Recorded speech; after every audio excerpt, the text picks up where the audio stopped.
আজ তোর জন্য একটা বিয়ের প্রপোজাল এসেছে। আমি কিন্তু বলে দিয়েছি তোর সিদ্ধান্তই চূড়ান্ত, ছেলেটা ছেলে।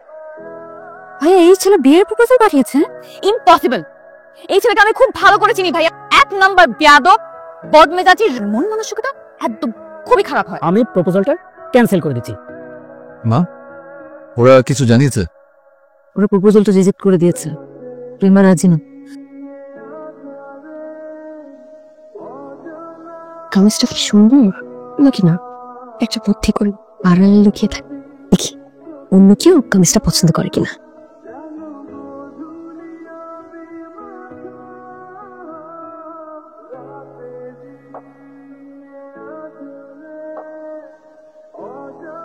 গোলাপি রঙের কামিজটা যে পুতুলের গায়ে, এটা আমাকে একটা দিন। পুতুলের এটা কাস্টমার। তাই তো, কামিজটা আমাকে আরেকটা পিস দেন। বুঝছি, ও যদি না নেন তাহলে আপনি নিতে পারবেন। আর আমি তো নিয়ে ফেলেছি। জামাটা রেখে আমি ওদিকে ঘুরে ওনাকে একটু ডাক দিলাম, আর এদিকে ফিরে দেখি আপনার হাতে। দেখুন আমি অত কিছু বুঝি না, ওটা চুজ আমি আগে করেছি। আপনার আসলে অনেকক্ষণ আগে আমি এটা পছন্দ করে এখানে ঝুলিয়ে রেখেছিলাম। একটু স্যাক্রিফাইস করতেন, আমি তাহলে কামিজটা নিতে পারি। আমি না একদম স্যাক্রিফাইস করতে পারি না। আপনি ভীষণ খারাপ এবং খুবই ঘাটতা টাইপের একটা মেয়ে। আর একটা পিছনে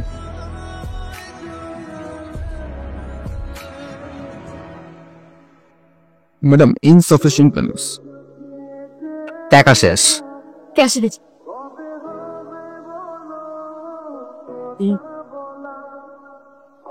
2005 টাকা। টাকা নাই কেন যে মানুষ কামিজ কিনতে আসে? আপনি তো ওনাকে জিজ্ঞেস। ম্যাডাম, আপনি কি কামিজটা নেবেন? নিব না মানে? এই কই রে তুই? তোর কাছে 2-3 হাজার টাকা হবে না? ঠিক আছে, লোকেশন পাঠাচ্ছি, প্যাক কর। কি যে কাহিনী হলো এটা নিতে গিয়ে। কি আছে? আমি আমার লাইফে এরকম মেয়ে দেখিনি। চরম লেভেলের ফাউল, স্টুপিড। খুব বাজে বাজে কথা শুনছিস আমার থেকে। ওকে যা তুই তাই বলতেছ। ওকে ওখানে ধরে কষিয়ে থাপড়ানো উচিত ছিল। কোনোদিন যদি একবার পাই না, এমন চিকিৎসা করব। এর থেকে ভালো তুমি এখন নিজে চুপ হও, আর কাল কিন্তু অবশ্যই ডাক্তারটা দেখাতে হবে। ডক্টর, আরে আসুন আসুন, প্লিজ কাম। আল্লাহ তাআলা কিছু কিছু বিচার খুব দ্রুত করে নেয়, জানেন না দাদা? দাদা করবি কথা যে অতিরিক্ত বলেন। এখানে শুয়ে পড়ুন। ব্যথায় কাতরাচ্ছে, লিপস্টিক আর আইলাইনার দিতে তো বলেননি। ঠিক আছে, স্যার চেহারার যত্ন নেবে, তো দাঁতের এক ভাগও যত্ন নেবে না। আপনি আমার দাঁত নিয়ে ভাবছেন, যে নিজে ডেন্টিস্ট কিন্তু নিজের দাঁতই বাঁকা। তারা ঠিক করতে গিয়েছিলাম, পর আত্মীয় স্বজন বললো যে এই বাঁকা দাঁতই নাকি আমার লাকি চাম। এই ডাক্তার, এই ডাক্তারই তো এখন খুব লাগছে তাই না? খুব পর্যাপ্ত পরিমাণে টাকা পয়সা নিয়ে এসছেন তো, নাকি স্বপ্ন টাকা পয়সা ছাড়াই চলে যান? কিভাবে কনভিন্স করা যায় দেখি। ভাইয়া, আপনি আপনি এত সুন্দর করে ভাইয়া রাখতে পারেন? তুই স্যাক্রিফাইস করেন না? আমি আমার স্যাক্রিফাইস করতে পারি না। যে স্যাক্রিফাইস যতবার আমার জীবনে করেছি তত বাড়ি ধরে গেছি। আপনার দাঁতে ফিলিং লাগবে।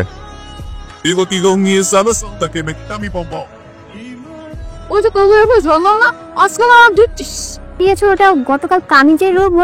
তুমি কথা বলো না, তুমি আমাকে ইশারায় বলো। তুমি ওকে কুচকুচু করে কুচু করে শুনবে। আচ্ছা ঠিক আছে, তুমি যা করে পরে করো, তুমি এখন একটু রেস্ট নাও। হ্যাঁ আচ্ছা, তুই এমন হয়েছিস কেন বলতো? কোথাও যাস না, ঘুরিস না, বন্ধু বান্ধব। আমি তোমার একই কথা শুনতে শুনতে টায়ার্ড হয়ে গেছি। ছোট বোনের জন্য একটা জামা আনতে দিলাম, ওইখানে একটা ঝামেলা করে আসলে আরেকটা মেয়ের সাথে। ঝামেলা বাঁধিয়েছে ওই মেয়ে, ট্যানজামপুর ওই মেয়ে। এখন সদ্য সামার মেয়েরা সব জায়গায় সুবিধা পায়। তোকে নিয়ে আমি কিন্তু খুবই চিন্তায় পড়ে আছি রে। তোর জন্য একটাও মেয়ে খুঁজে পাচ্ছি না, তাকেই দেখাই তার সাথে তোর লেগে যায়। কষ্টে একটা মেয়ে পেয়েছি, খুবই শান্তশিষ্ট। এই মেয়ে আমি হাতছাড়া করতে পারবো না। আজ ঠিক আছে, যাবো। আজকে তো তারটা ফলো আপ করতে যাবার কথা, অসম্ভব। ওই লোকের ওখানে তো জীবনেও যাবো না, সে সুযোগ আর দিচ্ছি না তোকে। তাই ওকে যেখানেই পাই সেখানে দাঁত ফলো আপ করে নেব। কি ভাগ্য আমার, মেঘ না চাইতেই বৃষ্টি। হ্যালো ভাইয়া, কেমন আছেন? ভালো, আপনি? সেটা তো বুঝতে পারছি। হ্যাঁ প্লিজ আমার ফলো আপ একটু করে দেন না। এখানে কয়টা আঙুল? এখানে চোখ তো ঠিকই আছে, তাহলে রেস্টুরেন্টকে ডেন্টাল চেম্বার মনে হচ্ছে কেন? হ্যাঁ আমি তোকে ফলো আপে টাকাটা দেবো, কিন্তু সেটা চেম্বারে। কোনো প্লিজেই কাজ হবে না। আমি এখান থেকে সরবো না, একদম এখানে বসে। ঠিক আছে, আপনি করেন। টু গুড কিন্তু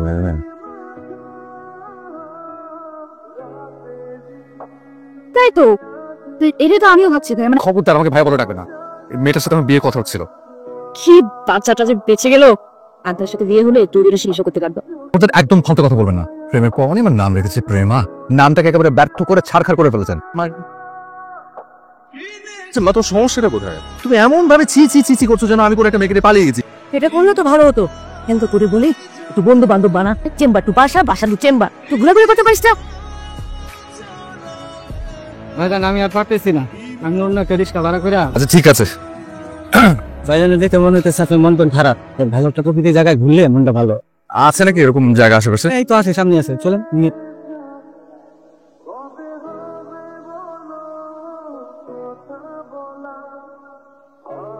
কি অবস্থা?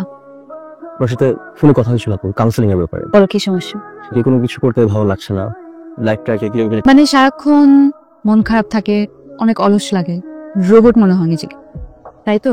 পড়াশোনার বাইরে যখনই তোমরা অবসর পাচ্ছ তখন কি করছো? Mobile phone. শেষ কবে মাঠে গিয়ে খেলেছো?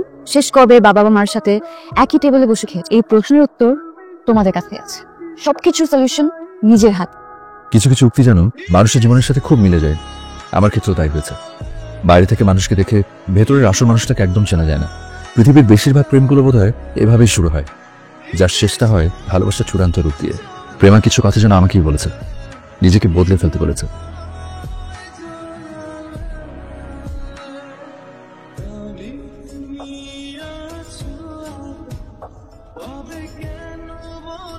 এই যে আপুরা ভিতরে গেল, উনি এমনি কেমন? আমাকে ফেমা আপার কথা কইতেছেন? আপনার হেরো দিয়ে কি দরকার?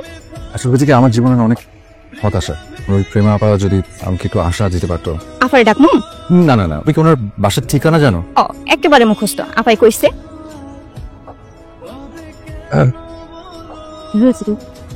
একা একা হাসছি নিজে। যে কি আশ্চর্য মা, মানে মানুষ যখন প্রেমে পড়ে তখন অনেক কিছুই করে। এমন হয় প্রেমে পড়েছে মা।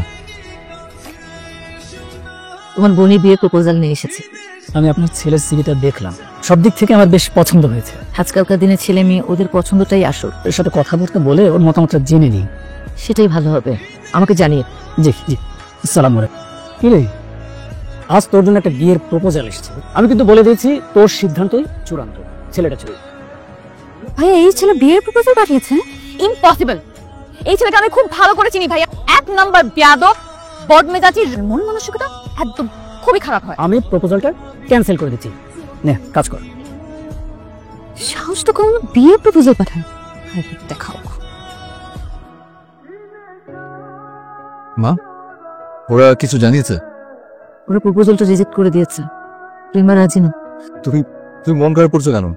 আচ্ছা বিয়ের প্রপোজাল পাঠালেই যে রাজি হয়ে যাবে এমন কি কোনো কথা? তোর কি খুব বেশি খারাপ লাগছে? কেন মন খারাপ করবো?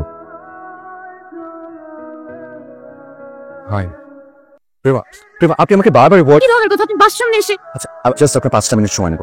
কি বলবেন বলুন? বিয়ের প্রপোজাল নিয়ে আপনাদের বাসায় গিয়েছিল। এন্ড প্রপোজাল রিজেক্ট হয়েছে। জানি, সমস্ত অনাকাঙ্ক্ষিত ঘটনার জন্য এক্সট্রিমলি সরি।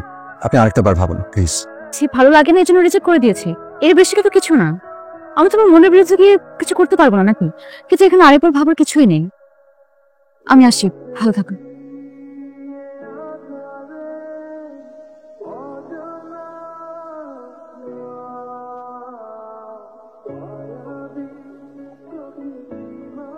আপনারা জানেন তোমাদের জন্য আমরা ফাউন্ডেশন দুস্থ অবহেলিত শিশুদের কল্যাণের কাজে স্থানের কর্ণধার, যার হাত ধরে এই প্রতিষ্ঠানটি আজকে স্থানের পক্ষ থেকে তাকে ফুল দিয়ে শুভেচ্ছা জানাবে।